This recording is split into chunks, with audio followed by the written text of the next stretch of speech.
and Bangladesh team. Obviously, you all play to win. Mustafiz হৃদয় থাকলে কি match জেতা যায়? বাংলাদেশের কাছে হেরে ম্যাচ শেষে কি বললেন Lankan allrounder Angelo Matthews.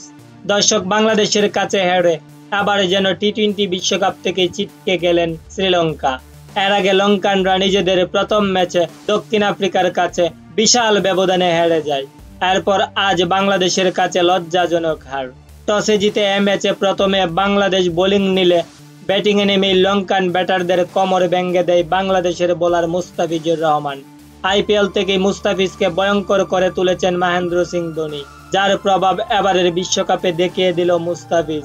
Lankan ব্যাটারদের কাটার স্লোয়ার ভেলকি দেখিয়ে 4 ওভারে মাত্র 17 রান দিয়ে নিয়েছেন তিনটি গুরুত্বপূর্ণ উইকেট, যার কারণে মাত্র 124 রানেই গুটিয়ে যেতে হয় লঙ্কানদের। এরপর এই রানের টার্গেটে ব্যাট করতে নেমেই শুরুতে বাংলাদেশ কঠিন বিপদে পড়লেও তাওহিদ হৃদয়ের 20 বলে 40 রানের ইনিংসে বাংলাদেশ জয়ের বন্দরে পৌঁছে যায়।